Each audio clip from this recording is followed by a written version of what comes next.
नमस्कार साथियों, चैनल आप सभी लोगों का हार्दिक स्वागत करता है। साथियों, आप लोगों के मन में ये जिज्ञासा बस होगी कि राष्ट्रीय युवा दिवस कब मनाया जाता है, कब से मनाया जा रहा है या इसके मनाए जाने के पीछे का कारण और उद्देश्य क्या है।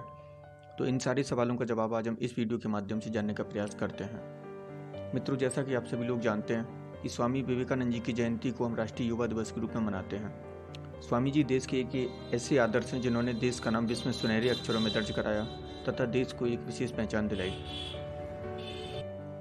सबसे पहले हम स्वामी जी का संक्षिप्त परिचय, योगदान को अवश्य समझना है।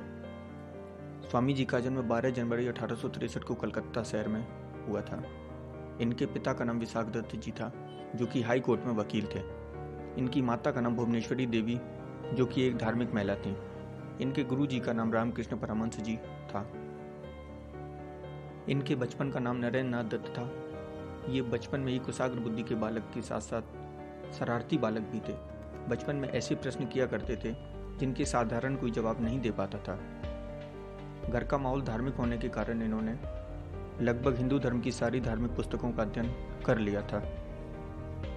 अपनी जूनियर स्तर की पढ़ाई पूरी करने के उपरांत इन्होंने कलकत्ता के प्रेसिडेंसी कॉलेज की प्रवेश परीक्षा में प्रथम स्थान प्राप्त किया और अपने विचारों को और सुदृढ़ किया।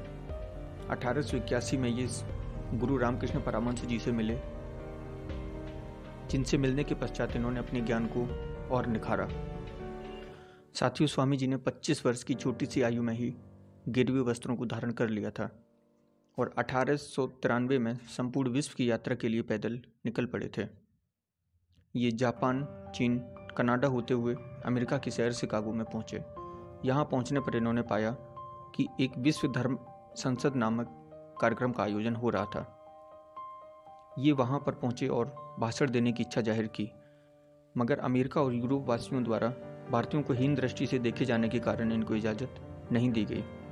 पर एक प्रोफेसर ने इन्हें सिर्फ 2 मिनट की इजाज़त इस शर्त के साथ दी कि यदि इनकी स्पीच पसंद नहीं आई तो बीच में ही इनको रोक दिया जाएगा।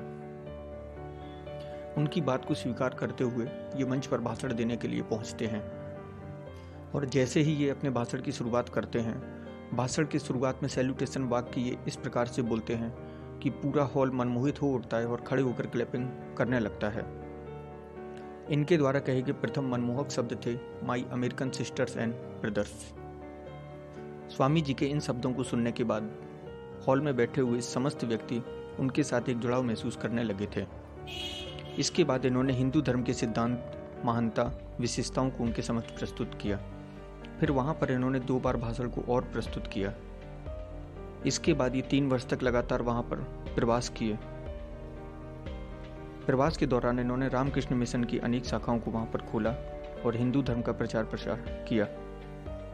स्वामी जी ने भारतवर्ष और हिंदू धर्म के लिए बहुत अभूतपूर्व योगदान दिया है, जिसके लिए हम इन्हें आज भी याद करते हैं।